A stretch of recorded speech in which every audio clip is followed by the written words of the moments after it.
Hola, muy buenas tardes a todos y bienvenidos a un nuevo programa del canal de Vicente Fuentes.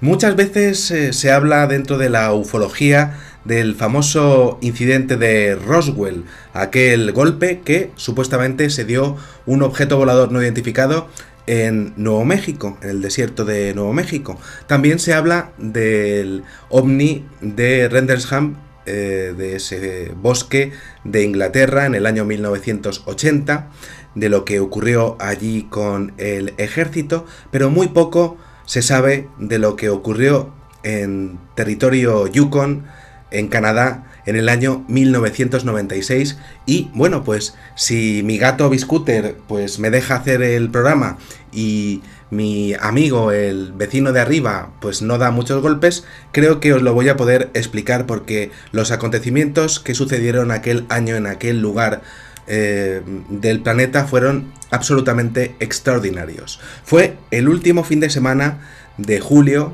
de ese año 96, aproximadamente a las 12 menos 5 de la noche. Tenemos dos protagonistas, Sue y Sarah, son dos hermanas, están viajando de Whitehorse a su casa en los yacimientos de oro al sureste de Dawson City. Lo estoy diciendo con el inglés del barrio del Pilar, como mejor puedo, ¿no? Y bueno, pues estaban viajando por Hunker Road, subiendo una colina empinada hacia King Solomon Dome, un sitio que era preciosísimo para poder ver kilómetros y kilómetros y millas desde la división entre los ríos Klondike, creo que lo he dicho bien, Klondike, es Klondike, y también el río Indian. Bueno, no pasaba nada, era un viaje normal y corriente. Habían quedado con el hijo de Sue para recogerle, pero su destino les deparaba la sorpresa de su vida. Quizá muchos de nosotros pues habríamos dado lo que fuera por haber estado con ellas en el coche y pasar por lo que pasaron ellas, quizá otros no. ¿Por qué estoy diciendo esto? Bueno, pues vamos a coger nuestra máquina del tiempo preferida y nos vamos a ir a Canadá, territorio Yukon, año 1996. Bastante curioso que sea el mismo lugar de la gran abducción que me ha estado persiguiendo durante años y años en mis labores de investigación, pero que, bueno, pues ocurrió allí, mismo año, pero en este caso dos protagonistas, un coche y el hijo de una de ellas esperando en otro lugar. Nos ponemos en situación, ellas van conduciendo, hablando de sus cosas, todo normal, un viaje nocturno más en carretera, pero algo pasó. Resultó que en pleno trayecto en Hunker Road observaron algo muy extraño. Ahí estaba, en el cielo. Desde luego estaba ahí y se dieron cuenta a la primera. No podían creer lo que estaban viendo. Suspendido en el cielo había como un objeto gigantesco, en forma de cilindro. Y además es que tenía como una hilera de ventanas rectangulares y además estaba inmóvil, como si las estuviese prácticamente esperando a ellas o como si tuviese algún tipo de problema. Allí estaba, además, como en un ligero ángulo descendente. Ellas se quedaron pasmadas observándolo mientras que se iban acercando hacia él. Bueno, entonces, pasó lo imposible. Sue miró el reloj y empezó a mirar que estaba marcando las 2 menos 10. Muy bien, todo iba perfecto, pero el reloj se le había parado. Se había quedado en esa hora exacta. Se había detenido. Y después de estar conduciendo entre colinas y curvas redondas en el camino, pues empezaron a observar aquel objeto volador no identificado con muchísimo más detalle, y efectivamente aquello se dieron cuenta de que era un ovni impresionante, alargado, y además es que lo tenían pues directamente pues delante de ellas, pero es que era gigantesco. De pronto pues pasó algo todavía más inesperado. Notaron como un enjambre de pequeñas luces que empezaron como a zumbar alrededor de aquel objeto alargado y que se fueron como reuniendo alrededor de él y enfrente de él, como intentando ayudarle. No sabían ellas qué estaba pasando, pero desde luego las luces no paraban de moverse y estaban intentando como enderezarlo. La vista era desde luego increíble y las vidas de Sue y Sarah estaban a punto, sin ninguna duda, de cambiar. Ya estaba cambiando, de hecho, su vida estaba parada, su tiempo estaba parado. Sus relojes no avanzaban, el de ninguna de ellas. Y mientras tanto, fueron llegando más y más y más lucecitas, pequeñas, en comparación con el gigantesco ovni alargado que tenían delante, y que fueron incorporándose al movimiento del grande, que iba sin ninguna duda en trayectoria descendente, poco menos que iba a estrellarse. ¿Qué iba a pasar? ¿Se iba a dar un golpe contra la montaña? No se lo podían creer, y mientras tanto, pues ellas pues entraron poco menos que en pánico, pero tenían que seguir yendo pues en dirección pues hacia él, porque era su camino. No sabían qué es lo que pasaba, pero desde luego pues no paraban de llegar más y más luces, y su impresión es que estaban llegando dispuestos todos esos pequeños ovnis a ayudar al grande. Sin duda, llegaban cada vez más y más y más, y la situación del grande, sin ninguna duda, era absolutamente caótica. Iba a estrellarse, y los pequeños desde luego no lo iban a permitir. La escena era fascinante y también era grotesca, también era peligrosa.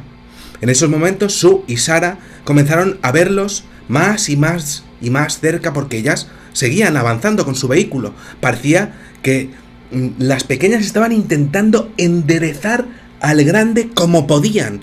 Era una situación prácticamente de emergencia. Eran luces brumosas, brillantes. Contaron incluso, pues poco a poco, 13. Y lo más fascinante es que no habían aparecido porque sí. Estaban entrando y saliendo del gran ovni cilíndrico, pues prácticamente a la desesperada. Lo estaban intentando enderezar y no podían hacerlo. Sue y Sarah pues siguieron pues avanzando por la carretera de Quartz Road hacia el valle, y llegó un momento en el que dejaron de ver a los pequeños objetos detrás de una colina a su lado izquierdo, y ellas pues iban conduciendo y veían al grande, pero ya a los pequeños ya no los veían bien, ya no estaban o no los podían observar desde su posición. Pensaron que o se habían ido o habían entrado otra vez en el grande, escondiéndose. No sabían lo que estaba pasando, pero desde luego ese objeto seguía cayendo. Había un problema. Desde luego, el objeto pues parecía que tenía también movimiento y se estaba cayendo, pero hubo un momento en el que ellas se dieron cuenta de que, además de que iban avanzando hacia ese objeto volador no identificado, ese ovni también venía hacia ellas. Y eso era un auténtico problema que desde luego las dejó poco menos que histéricas. Se va a caer un ovni sobre nosotras y no podemos hacer nada. ¿Qué hacemos? ¿Paramos? ¿Qué hacemos? ¿Seguimos? ¿Vamos a seguir viendo qué es lo que pasa? Vamos para allá. Eso fue lo que hicieron. El objeto se acercaba de forma ligera pero firme, sin ninguna duda. Y de hecho llegó un momento en el que ninguna de las dos podía creer lo cerca que parecía que estaba ese inmenso ovni ante ellas.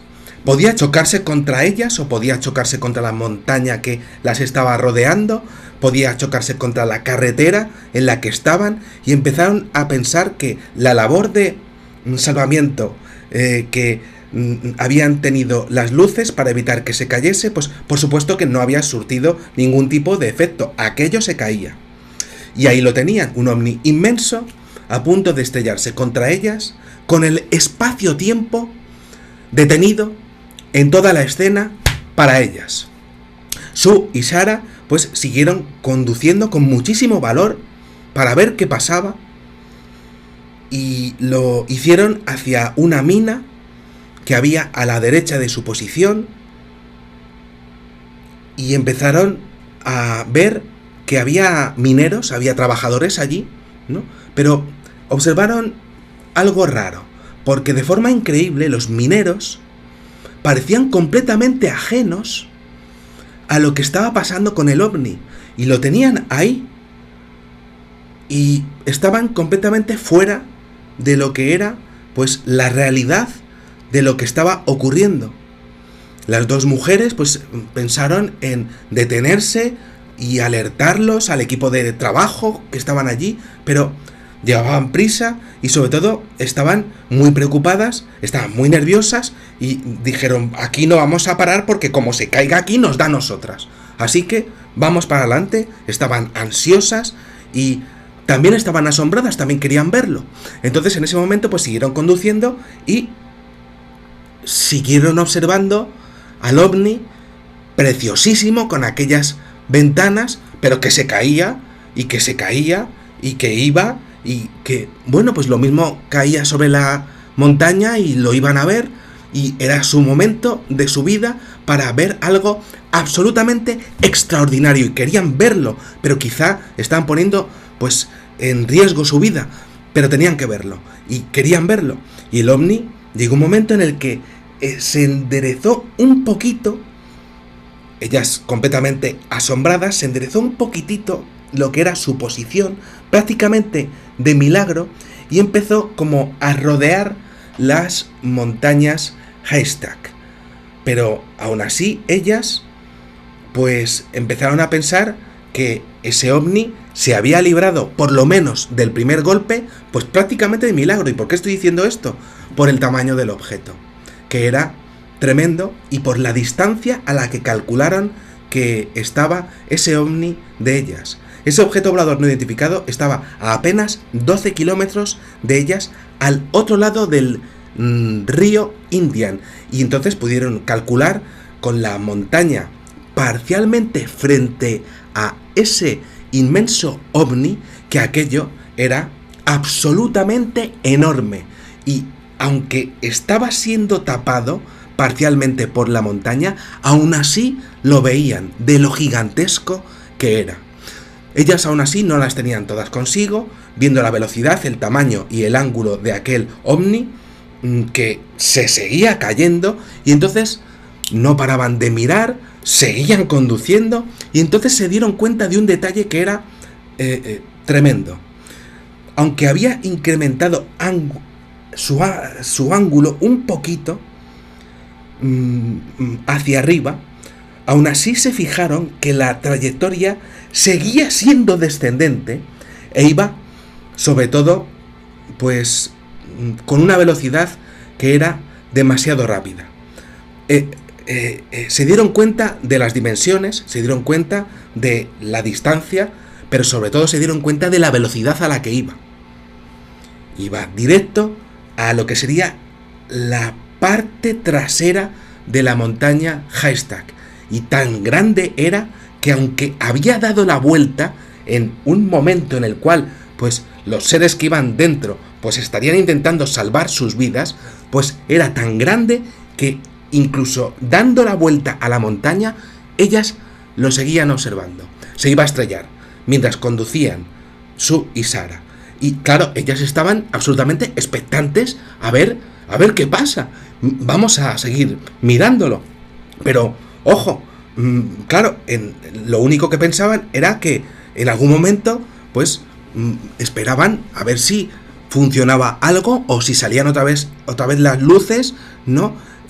Y que bueno, pues que aquello se disparara hacia el cielo, porque iba a una velocidad tremenda y se tenía que mover pues ya hacia arriba y hacia la izquierda, y que por lo menos consiguiera evitar la montaña, esquivarla y luego pues ya volver a enderezarse como fuera. Y ellas lo seguían mirando y estaban ahí pues viendo lo que era el momento más espectacular de su vida, pero también asustadas. En ese momento pues estaban pensando de todo, pero sobre todo percibieron que el objeto era demasiado inmenso. Cada vez que se acercaban más y más, es que era demasiado gigantesco como para poder evitar el suelo. Más grande de lo que pensaban al principio. Y es que se dieron cuenta de que todo lo que habían visto no era más que la parte delantera de aquel objeto volador no identificado, que faltaba incluso una parte que no habían visto. Para su asombro, incluso aquel objeto seguía cayéndose y cayéndose en el mismo ángulo que habían dejado detrás de la montaña Haystack, y ellas seguían conduciendo como locas, viendo que el desastre iba a ser total y brutal. A esa velocidad se iba a estrellar, sin ninguna duda, segurísimo. Entonces ellas empezaron a preguntarse cómo podría caber aquello detrás de la montaña sin hundirse en un accidente absolutamente catastrófico, sin hundirse por lo menos ya en la tierra, en la superficie. Solamente pensaban en eso, estaban entre aterrorizadas y maravilladas. Tenían que seguir adelante, tenían que seguir, pero con un susto que se morían, pero tenían que seguir viéndolo, con un valor y una determinación que era impresionante. Entonces, en uno de esos momentos prácticamente que son surrealistas dentro de la ufología, las dos mujeres decidieron ir más rápido, decidieron pues rodear la montaña y seguir observando pues qué pasaba. En vez de pararse, no, ellas querían observarlo todo y aumentaron la velocidad del vehículo para observar, para seguir observando todo, pero sobre todo para marcharse si el accidente inminente les llegaba a afectar. Claro, porque si aquello se caía, los restos, sin ninguna duda, al estar ellas tan cerca, pues las iba a dar en el vehículo. Había que verlo, pero también había que largarse para salvar su vida. ¿Qué hacían? ¿Lo vemos o nos vamos? Si se cae, nos va a dar algún resto, o de la montaña, o del ovni, o de la superficie. ¿Qué hacemos? ¿Seguimos adelante? Bueno, siguieron adelante, querían verlo por lo menos. Querían ver si salían otra vez las luces. Querían observar lo que quedaba del ovni que era gigantesco. Y entonces aumentaron la velocidad de su coche y llegó un momento en el que el objeto incrementó la velocidad bastante, como tratando de pues subir un poco, y ellas pues lo perdieron de vista y empezaron a ver que ese ovni ya se puso pues en dirección contraria a lo que sería la montaña, y ellas ya no lo podían ver ya pues en condiciones, y entonces pues llegaron a la posición del camino en donde habían quedado con el hijo de Sue, completamente pues como locas, tocando el claxon, tocando la bocina, absolutamente histéricas. Llegaron con el coche prácticamente derrapando y se detuvieron muy cerca de la posición en donde estaba el hijo de Sue. Y el chico, pues, que estaba a una distancia, salió corriendo hacia ellas, ¿no? Y entonces ellas salieron del automóvil y entonces estaban, bueno, totalmente enloquecidas, diciendo, pues más o menos con algunas palabras lo que habían visto, tratando de buscar algunas explicaciones ante lo que acababan de presenciar para describir el evento asombroso que habían presenciado, y estaban completamente fuera de sí.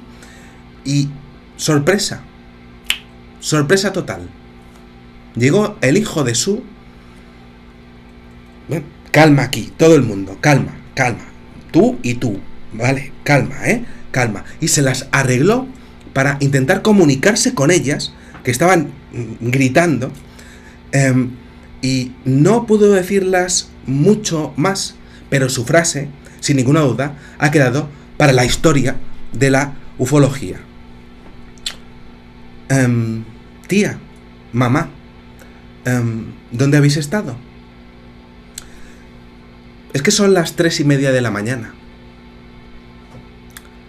Y es que a las hermanas les faltaban 2 horas de su viaje. Su reloj se paró durante 2 horas cuando el evento apenas había durado solo unos minutos. A partir de aquí podemos hacer 1000 preguntas, pero yo me quedo con 3. ¿Sería posible que aquel ovni ralentizara el espacio y el tiempo de nuestra realidad para conseguir no estrellarse con la montaña y directamente, pues, junto con los ovnis que salieron las luces, pues conseguir enderezarse y finalmente salir? Por eso pararon el tiempo y ellas estaban en el entorno de esa parada de la realidad.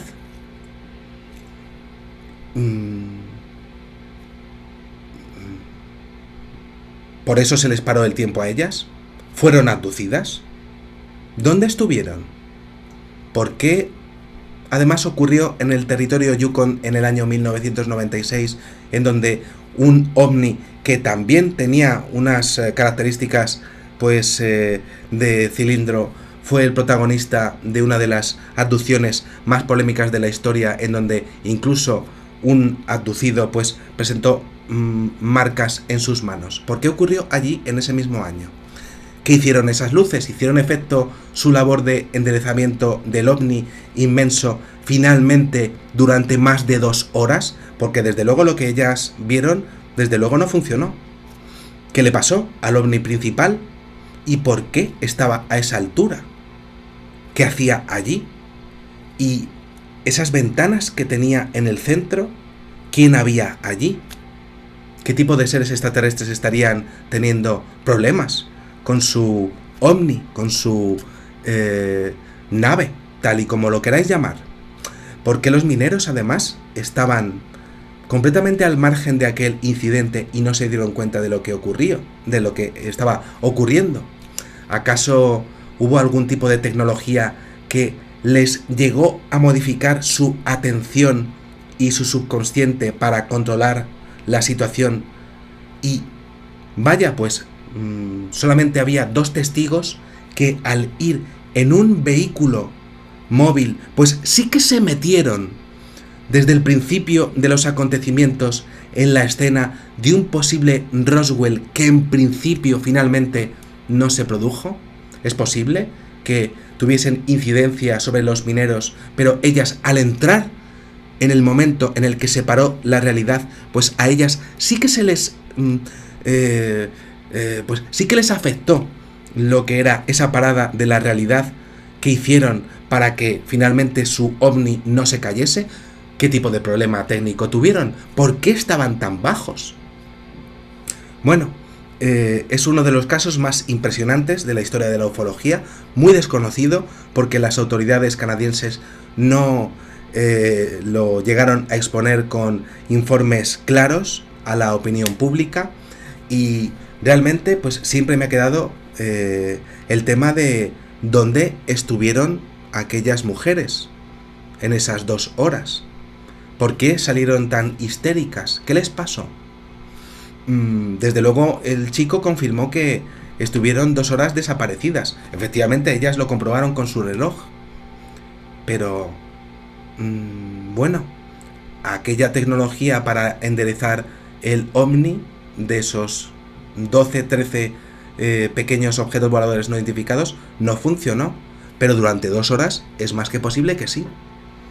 Bueno, aquí tenemos un posible Roswell frustrado que realmente, pues, afortunadamente para ellos, pues no ocurrió, pero fue gracias a poder parar la existencia tal y como nosotros la conocemos. Y hubo dos protagonistas de excepción que lo pudieron observar de una manera absolutamente espectacular, pero que, vaya, pues también perdieron 2 horas de su vida, las mismas 2 horas que sirvieron para enderezar finalmente aquel ovni que se caía y nunca jamás sabremos por qué estaba ahí y por qué se estaba cayendo. Nada más, espero que os haya gustado muchísimo este videoprograma y os espero en el siguiente. Muchísimas gracias y que sepáis que en una vida hay muchísimas vidas. Adiós.